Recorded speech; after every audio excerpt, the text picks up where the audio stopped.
एक बार हम एक आश्रम में खंडहर था जंगल में गंगा के किनारे, वहाँ हमें रोका गया कि यहाँ मत सोना, यहाँ भूत रहते हैं। हमारा जिद्दी स्वभाव था, वहाँ भूत था।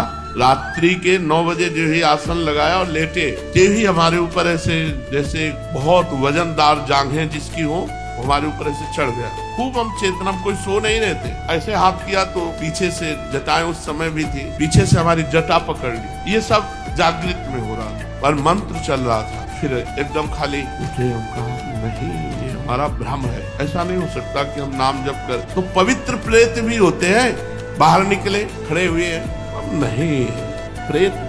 फिर जाके लेट गए, बहुत जिद्दी स्वभाव। अब जाके लेटे तो छाती पे चढ़ के ऐसे श्वास रुकने लगी, इतना वजन एकदम ऐसे ऐसे। तो उस समय जो भगवान शिव का मंत्र चल रहा था उसकी रफ्तार बढ़ाई, तुरंत फिर अलग। अब दोबारा हिम्मत नहीं करेगी, अपना आसन समेटा और जहाँ सब लोग लेटे थे वहां गए तो बोले आ गए। हम कहा वहाँ प्रेत है, तो बोले बताया तो पहले था आपको। तो हम कहा हमें अनुभव करना था, वहाँ है वहाँ है। तो ये जो प्रेत आदि हैं ये कुछ बिगाड़ नहीं सकते यदि भगवान नाम चल रहा है, मंत्र चल रहा है। एक बार एक सन्यासी की कुटिया में गए, झोपड़ी में रहते थे। तो वो गंगा किनारे की जानते हैं, गंगा किनारे के संतों की रहनी। तो उन्होंने कहा कई दिन से भोजन नहीं पाया। उनका 3-4 दिन तो हो ही गए भोजन में। एक आदमी ने दूध पिलाया था 3-4 दिन पहले, तो उनका बैठो मैं मांग के लाता हूँ, क्योंकि वो भी विरक्त थे। तो कोई त्योहार होगा उस दिन, तो इतनी पूरी कचौड़ी लाए, एक भी नहीं बची थी, पूरी सब पा गए थे। तो हमें बाद में ध्यान आया, हम महाराज आपके लिए तो बचा ली। बोले हमें पता है गंगा किनारे के साधु कैसे होते हैं। अब फिर पता नहीं हफ्ता 10 दिन मिले कि न मिले, ऐसा जीवन था। उसी जीवन से भगवदानंद की अनुभूति होती है। महाराज जी, यहाँ जब मनोकामना वाली बात आती है कि हमने भगवान से मांगा फिर दिया नहीं, क्यों दे भगवान? तुमने तपस्या की, तुमने साधना की, तुमने उपवास रखे, तुमने व्रत रखा, तुम तीर्थयाटन किए, तुम कितना नाम जप किए, क्यों दे दे? हमने बताया है कि 2 प्रकार से भगवान देते हैं। एक तो होता है अपनापन, जैसे ये हम दुनिया जो है हमारे भगवान की एक दुकान है, मेरे मालिक की दुकान में है सबका जीवन खत्म। अब इस दुकान पर जब हम जाते हैं और हम कहें जरा सोने का हार दिखाइए, पैसा आपको देना पड़ेगा। अच्छा, घर का आदमी गया और उसने कहा ये हार तो हमें बहुत पसंद है, ले लीजिए। उसे पैसा मांगेगा क्या? तो आप मेरा स्वामी है, मैं उनका दास हूँ, वो मेरा पिता है, मैं उनका पुत्र, जिधर चाहूँ, जो चाहूँ, जब चाहूँ, जहाँ चाहूँ वहाँ उपस्थित करवा दूं, क्योंकि वो अखिल सामर्थ्यशाली। या तो घर के बनो उनके दास, उनके निज जन बनो, उनके सखा बनो, उनको प्रीतम मानो, और या फिर तपस्या करो। कुछ चाहिए तो भजन करो। ऐसे थोड़ी कि बोल दी जाके कि तुम्हें 100 किलो लड्डू खवा दे, वो भूखो मर रहे हैं। अरे पूरे विश्व ब्रह्मांड को भगवान पवा रहे। अच्छा, ये काम नौकर से कहा जाता है। मालिक को तुम नौकर समझ रहे हो कि तुम्हें 50,000 का फूल बंगला बनवा देंगे, हमारा काम कर दो, ऐसे नहीं होता। या तो इतनी तपस्या हो, आपका भजन हो, व्रत उपवास हो, तीर्थयाटन हो, तो मांगिए, अनुष्ठान कीजिए, तो पूर्ति होगी। या आप भगवान के बन जाइए कि नाथ आप मेरे स्वामी हैं, मेरी आवश्यकता है, तो भगवान उस आवश्यकता की पूर्ति निश्चित करेंगे। विश्वास कीजिए। माता पिता की सेवा श्रेष्ठ है या भगवान की सेवा श्रेष्ठ? माता पिता की सेवा श्रेष्ठ है, क्योंकि भगवान की मूर्ति में भोग लगा एक कौरा पाए क्या? हाँ, बूढ़े माता पिता को अगर पाओगे तो पाते देखोगे। कहो सो कहाँ जहाँ प्रभु ना है। जब मूर्ति में भगवान है तो माता पिता में भगवान नहीं क्या? उसमें भी तो भगवान विराजमान है।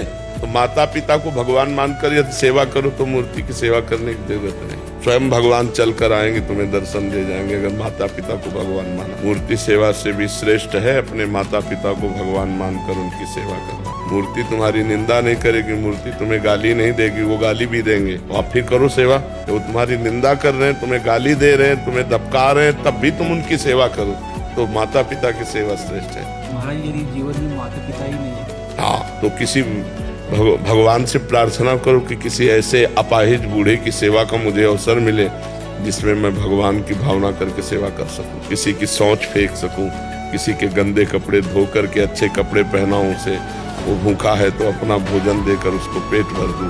कभी ऐसा अवसर मिल जाए भगवान मुझे सेवा का, तो भगवान दे देंगे सेवा का अवसर। भगवान की सेवा से भी बढ़कर है जन समाज की सेवा, माता पिता की सेवा, असमर्थ की सेवा। खूब नाम जप करो, भगवान को माता पिता मान लो। जब माता पिता नहीं है तो अपने तुम्हें वो माता पिता, तुम्हें वो बंधुस्थ सखा, तुम्हें उन्हीं को मानकर पूजन। ऐसा संसार भ्रष्टता की तरफ चला जा रहा है। क्लब अच्छा माना जाता है, शराब अच्छी मानी जाती है, गंदे आचरण अच्छे माने जाते हैं।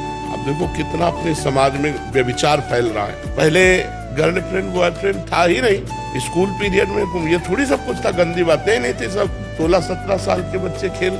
छोटे छोटे बच्चे जो ट्रेनिंग करने आते हैं और उनको अगर ये बातें समझाई जाती है तो वो खुद कहते हैं कि हम तो सर मैच्योर हो चुके हैं। वो 13-13 साल की लड़कियों को अगर ये चीजें हम समझावें कि इन चीजों से दूर रहो तो वो कहती है सर हम तो मैच्योर हो चुके हैं। मैच्योर मतलब हम इसके योग्य हो चुके हैं, हम समझदार ज्यादा हो गए हैं। मतलब ये है तो समझदारी का मतलब अपना नाश करना।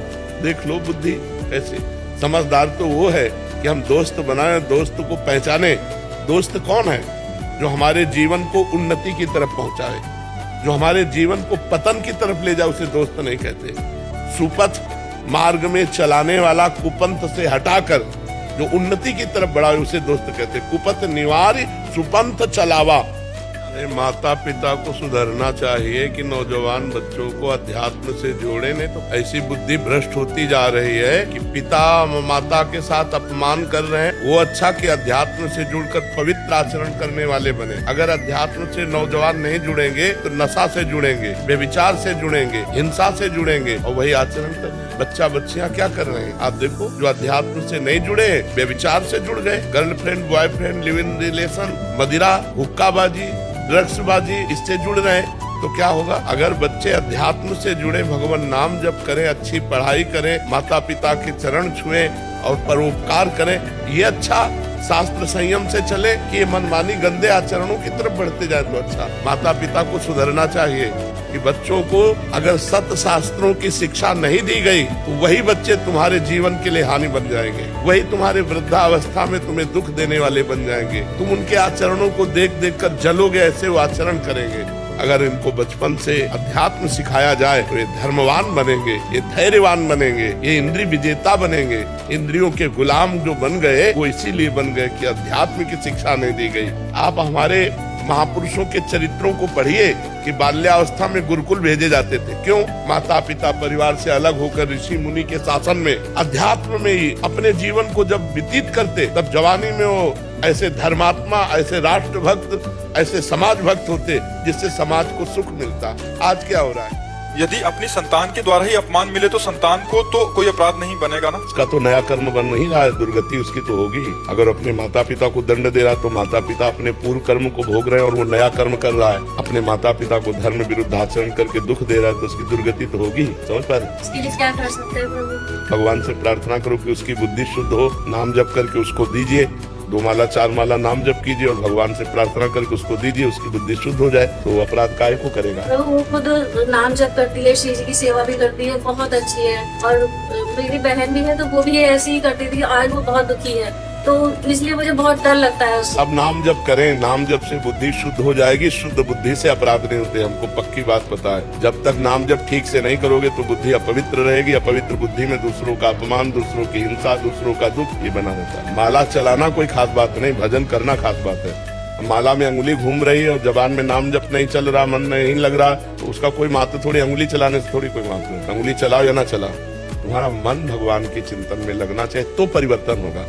अब बाहर अंगुली चल रही है, हाथ की क्रिया हो रही है, मन संसार का चिंतन कर रहा है और जबान से आपका नाम नहीं चल रहा, तो व्यर्थ का माला चलाना। क्यों? माला घूमने से भगवान की प्राप्ति नहीं होती। एक मन का लिया राधा, सामने राधा नाम दिखाई दे, फिर दूसरा राधा राधा। थोड़ा भजन भी बहुत लाभ देगा। ऐसे करके देखो, भजन करने से बुद्धि शुद्ध होती है और शुद्ध बुद्धि में इतनी क्षमता होती है जो दूसरों को दुख दे ही नहीं सकता। उसका हृदय इतना कोमल हो जाता है। अपने नाम के स्पेलिंग में एक ए और लगा लो, पी और लगा लो, या किसी नंबर को चेंज कर लो तो आपके जीवन परिवर्तित हो जाएगा। करके देख लो, हमें रोजाना तो हमें बता देना, तो हम भी लोगों को प्रयोग बता देंगे आपका। कुछ चले होता बकवास।